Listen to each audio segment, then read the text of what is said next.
पीने योग्य नहीं रहता। ठीक उसी प्रकार अगर हम धन को कमा रहे हैं और संचित कर रहे हैं, उसका दान दशांश नहीं दे रहे हैं ना, तो वो हमारी आने वाली बच्चे की बुद्धि को विकृत करके मानेगा सज्जनों। इसलिए जितना हो सके अपने श्रम से जितना कमाओ उसे दान करो, सत्कर्म में लगाओ, क्योंकि पाप का जो पैसा होता है ना वो गलत रास्ते में ही जाता है महाराज।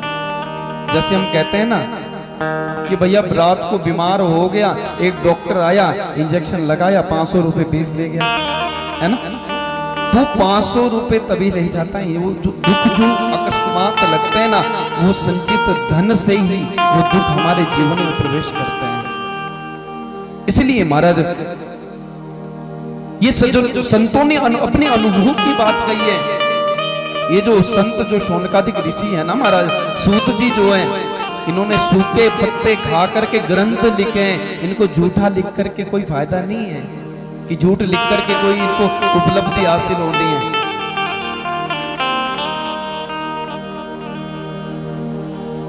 इसलिए दान से धन पवित्र होता है। जहां शिक्षा नहीं है, भीष्म पितामह कह रहे हैं किससे, युधिष्ठिर से, कि जहां शिक्षा नहीं है वहां आप धन के सहयोग से वहां शिक्षा को जागृत करो। जहां लोग भूखे मर रहे हैं ना, वहां जहां नितांत विपन्नता है, वहां आप धन देकर के उन भूखों को आप अन्न की व्यवस्था करो। जहां गौशाला, जहां गौएं बंधी हुई है, आजकल हमारी गौएं सड़कों में भ्रमण कर रही है। कितनी दुख की बात है सज्जनों। जब तक वो दूध देती हैं तब तक तो हम खूब सेवा करते हैं, और जैसे ही दूध देना बंद करती हैं हम सड़क पे छोड़ देते हैं। और शास्त्र कहता है कि गाओ विश्वस्य मातरा, गाओ हमारी माता है महाराज। यदि गाय इस पृथ्वी पर दुखी होगी ना, तो शास्त्र कहता है कि बहुत जल्दी ही इस कलिकाल में दुराचार और गलत लोग गलत चीजों की ओर जल्दी प्रेरित हो जाएंगे। क्योंकि जब सत्कर्म होगा नहीं, गौ सेवा होगी नहीं, तो क्या होगा, बोले कलयुग जल्दी से और ज्यादा जल्दी स्थापित हो जाएगा। इसलिए गौ सेवा करो। जहां गौशाला है वहां गौशाला में जाकर के अन्न धन की व्यवस्था करो। बड़ा सुंदर उपदेश यहाँ पर महाराज भीष्म पितामह करते हैं पांडवों से कि राज धर्म और दान धर्म जो है, इन धर्मों को राजा को करना चाहिए। प्रजा जिससे सुखी हो ऐसा कृत्य राजा को करना चाहिए। इस प्रकार से जब महाराज बड़ा सुंदर उपदेश किया है, बहुत लंबा उपदेश है। अगर इस उपदेश की व्याख्या करने लग जाओ ना महाराज तो 5 घंटे लगते हैं, और हमारे पास आज की कथा के लिए ओनली 1 या 1.5 घंटा है। तो भागवत को स्पर्श करते हुए हम आगे जाएंगे। आज भीष्म पितामह कहते हैं, बड़ा सुंदर उपदेश करके जैसे ही उपदेश करते हैं तो भीष्म पितामह ने अपने मन को चारों तरफ से हटा दिया और मेरे गोविंद को अपनी आंखों से, आंखों की टकटकी लगा करके मेरे गोविंद देखते हैं, गोविंद निहार रहे हैं। और भीष्म पितामह कह रहे हैं, हे भगवान, मेरा कितना अहो भाग्य है आज, कितना अहो भाग्य है मेरा आज, जो आज इस अंतिम समय में मैं आपके दर्शन कर रहा हूं। व्यक्ति जीवन पर्यंत ये सुकृत इसलिए करता है कि अंतिम समय में राम नाम निकले, गोविंद नाम निकले अंतिम समय में, इसलिए सुकृत करता है। लेकिन प्रभु, मेरे तो आज बड़े भाग्य उदय हुए हैं जो अंतिम समय में आप मेरे सन्निकट विराजमान हैं। मैं अपनी मृत्यु के बारे में क्या कहूं। तो पुष्पिताग्र छंद से बड़ी सुंदर स्तुति करते हैं भीष्म पितामह।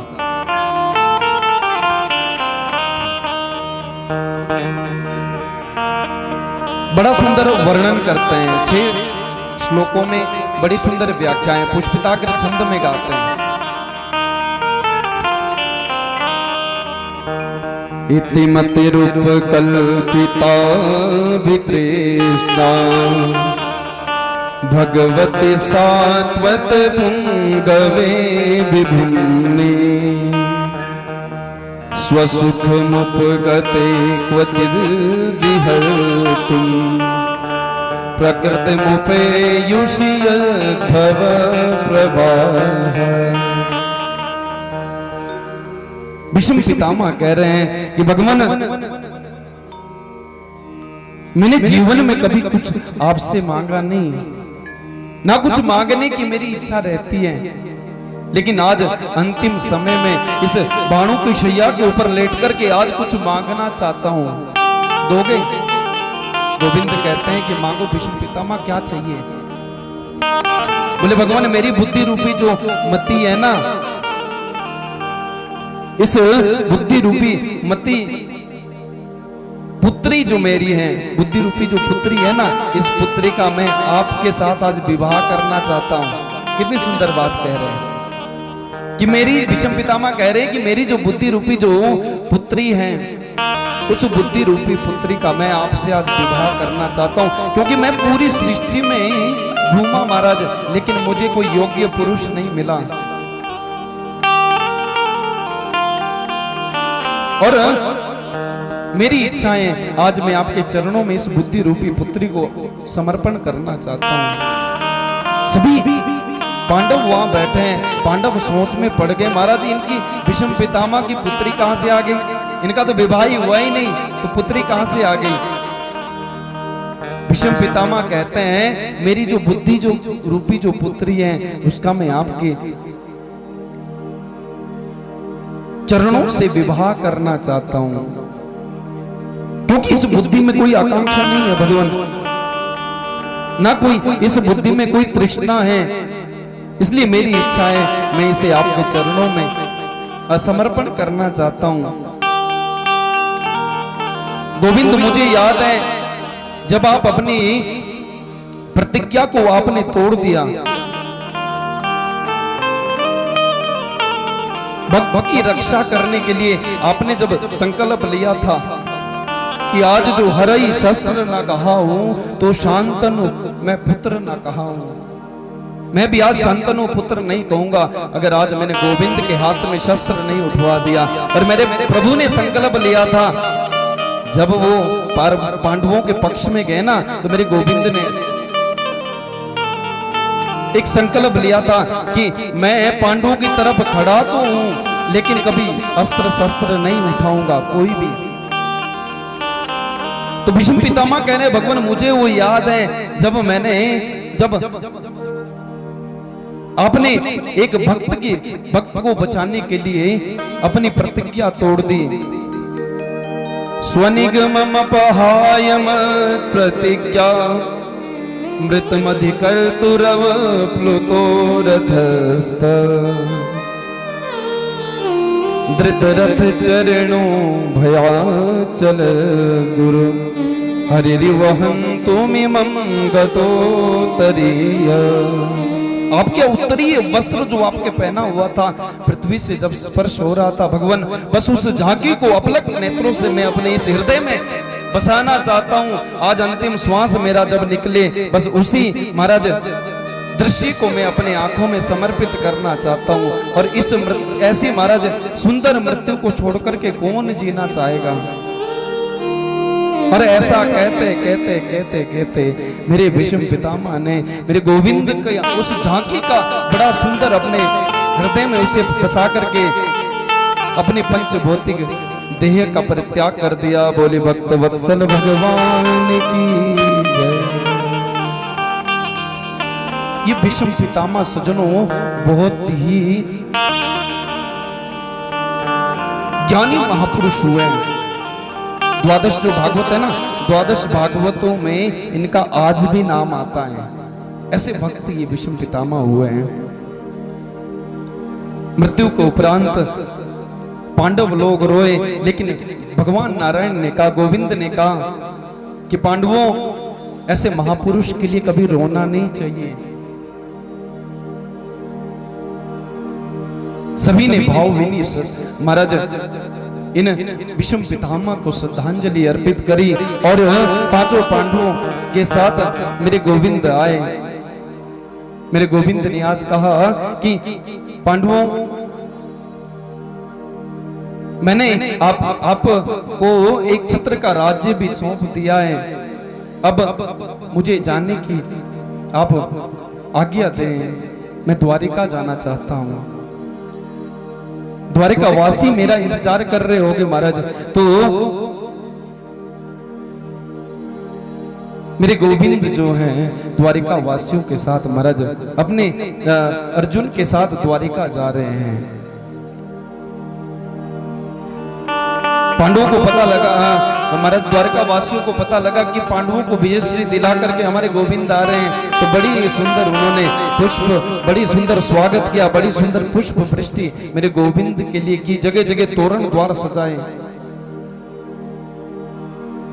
जगह जगह पर उनका स्वागत किया महाराज। मेरे गोविंद जैसे ही द्वारिका में पधारते हैं, द्वारिका में आते ही मेरे गोविंद ने माता पिता के चरणों में अपने सर को रखा, देवकी रोहिणी के चरणों में अभिवादन किया कि माता मैं प्रणाम करता हूं। अभिवादनशीलस्य नित्यं वृद्धोपसेविनः चत्वारि तस्य वर्धन्ते आयुर्विद्या यशोबलम्। आप बड़े ध्यान दीजिएगा। मेरे गोविंद जैसे ही आए तो सबसे पहले माँ बाप के चरणों में गिर पड़े कि मैं आपके चरणों में प्रणाम करता हूं मातु से। सज्जनों, सभी को अभिवादनशील होना चाहिए, सभी को। शास्त्र कहता है कि अभिवादनशीलस्य नित्यं वृद्धोपसेविनः चत्वारि तस्य वर्धन्ते आयु विद्या यश और बल। ये चार चीजें उसकी बढ़ती हैं। जो व्यक्ति अभिवादन करता है, बड़ों को प्रणाम करता है, माँ बाप को प्रणाम करता है, अपने से बुजुर्गों को जो प्रणाम करता है, उसकी चार चीजें बढ़ती हैं सज्जनों। शास्त्र कहता है ये। हम जितना मर्जी अध्ययन कर लें, जितनी मर्जी मेहनत कर ले, अगर माँ बाप का आशीर्वाद अगर हमारे ऊपर नहीं है ना, तो मैं गारंटी के साथ कहता हूं कि आपके ऊपर कभी कृपा आप कुछ बन ही नहीं सकते। हमें जो आयु विद्या यश और बल जो मिलता है ना, वो माँ बाप के चरणों की धूली को मस्तिष्क से लगाने पर मिलता है महाराज। आजकल तो मैं आपको कहूं, बड़ों को प्रणाम करने की पद्धति समाप्त हो गई है। बड़ों को कोई प्रणाम नहीं करता, माँ बाप का कोई प्रणाम नहीं करता। करता है कोई? ये जो पद्धति है ना, ये दिन प्रतिदिन खत्म हो रही है।